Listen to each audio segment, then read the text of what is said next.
Chers frères et sœurs en islam, dans un hadith sacré, un hadith qudsi, la parole d'Allah qui est rapportée par le prophète alayhi salatu wassalam, il a dit qu'Allah a dit: ô mes serviteurs, vous êtes tous affamés, sauf celui que je nourris. Demandez-moi votre nourriture, je vous la donnerai. Dans ce hadith, il y a beaucoup de leçons à tirer. Parmi ces leçons, le fait qu'Allah Azza wa Jal aime qu'on lui demande tout ce dont on a besoin, que ce soit la nourriture, que ce soit la boisson ou autre. Le prophète alayhi salatu wassalam a dit: demandez à votre Seigneur tous vos besoins, même le bout de plastique ou la ficelle qui permet d'attacher la sandale, c'est-à-dire qui permet de maintenir le pied dans la sandale. Une chose qui n'a pas de valeur et qui est facile à obtenir. L'imam Ibn Rajab rahimahullah dit: certains salafs demandaient dans leur prière tout ce dont ils avaient besoin, même le sel pour faire le pain ou bien le foin pour leurs bêtes. Des choses faciles à obtenir. C'est pour ça qu'on ne doit pas minimiser les demandes qu'on fait à Allah tabaraka wa ta'ala, qu'elles soient petites ou grandes. Parce que c'est la même chose pour Allah tabaraka wa ta'ala. Tout ce dont on demande, tout ce dont on a besoin est auprès d'Allah, qu'il soit petit ou grand. Allah Azza wa Jal le donne à qui il veut, il le refuse à qui il veut. Et cela fait partie de la réalisation du tawhid, de l'unicité d'Allah tabaraka wa ta'ala. Le fait que le musulman croit avec certitude qu'il ne peut rien faire sans la permission d'Allah tabaraka wa ta'ala. Allah Azza wa Jal dit dans son livre: ô vous les gens, vous êtes les pauvres qui avez besoin d'Allah. Et Allah se suffit à lui-même et il est digne de confiance, il est digne de louange. C'est-à-dire que vous êtes tous dans le besoin d'Allah tabaraka wa ta'ala, tandis qu'il n'a pas besoin de vous. Toute chose a besoin d'Allah tabaraka wa ta'ala. Et il est loué pour tous ses faits et gestes, pour toutes ses paroles. Il est loué pour ses bienfaits. Et il est loué parce qu'il comble tous nos besoins tabaraka wa ta'ala. Et la dua, c'est le fait d'être humble devant Allah Azza wa Jal et de chercher refuge auprès de lui en faisant sa demande. Et c'est l'adoration même. Comme l'a dit le prophète alayhi salatu wassalam, la dua, l'invocation, c'est l'adoration. Peu importe ce que l'on demande. Où en sommes-nous par rapport à la dua? Est-ce qu'on demande à Allah Azza wa Jal toute chose, ou bien on se suffit de nos efforts, on se suffit de nous-mêmes, au lieu de demander au Seigneur de l'univers? Celui qui demande sans arrêt à Allah Azza wa Jal, dans chaque situation il sera guidé, il sera facilité et il sera aidé avec la permission d'Allah Azza wa Jal. Celui qui se suffit de ses efforts, de lui-même, il sera laissé à lui-même.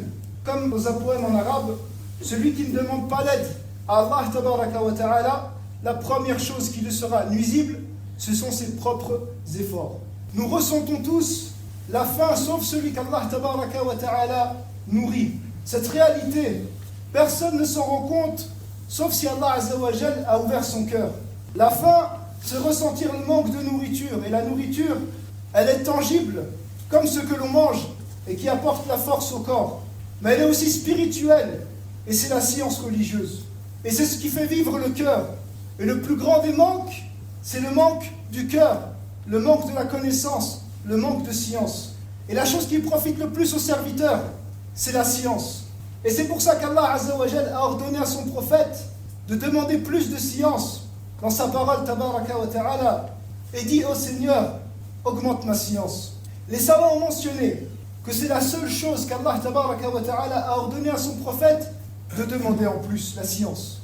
Et dans le hadith, le prophète alayhi salatu wassalam disait: ô Allah, fais-moi profiter de ce que tu m'as appris et apprends-moi ce qui m'est profitable et donne-moi plus de science et alhamdulillah en toutes circonstances. C'est pour ça que la chose que l'on doit demander le plus, c'est la science profitable, c'est-à-dire la science qui est suivie par les actes. Nous ressentons tous la faim, par exemple lorsqu'on rompt le jeûne. Mais est-ce qu'on ressent la faim de la science? La science, c'est ce qui amène à la connaissance d'Allah tabaraka wa ta'ala. C'est ce qui ramène à sa crainte. C'est ce qui amène au fait de se repentir envers Allah. C'est ce qui ramène au fait d'immensifier Allah, de sentir la grandeur d'Allah tabaraka wa ta'ala, de placer sa confiance en lui, d'être patient et satisfait face aux décisions d'Allah tabaraka wa ta'ala. Celui qui connaît Allah Azza wa Jal, il l'aime. Et celui qui l'aime, il agit pour satisfaire Allah Azza wa Jal en fonction de son amour. Et cela peut mener au but ultime des serviteurs d'Allah tabaraka wa ta'ala, l'amour d'Allah tabaraka wa ta'ala. Parce que la question, c'est pas que toi tu aimes Allah Azza wa Jal. La véritable question, c'est qu'Allah Azza wa Jal t'aime. Et l'amour d'Allah Azza wa Jal apporte des fruits. Et le plus grand des fruits, c'est le fait d'avoir hâte de rencontrer Allah tabaraka wa ta'ala. Et ça, c'est le plus grand des plaisirs de cette vie de ce bas monde. Ce sentiment d'avoir hâte de rencontrer Allah tabaraka wa ta'ala. Et le seul moyen d'arriver à cela, c'est la science, la connaissance. Connaître les droits d'Allah tabaraka wa ta'ala. Connaître les règles d'Allah Azza wa Jal, connaître la religion d'Allah tabaraka wa ta'ala et d'être pieux. Le prophète alayhi salatu wa salam demandait: oh Allah, je te demande le plaisir de voir ton visage et la hâte de te rencontrer. Le prophète alayhi salatu wa salam a dit: celui qui prend un chemin pour apprendre une science, Allah lui facilite un chemin vers le paradis. À chaque fois que le musulman il prend les causes pour obtenir la science, il se rapproche de ce but ultime. Et sachez que l'amour de cette vie de ce bas monde, elle n'est pas compatible avec le fait de rechercher Allah tabaraka wa ta'ala.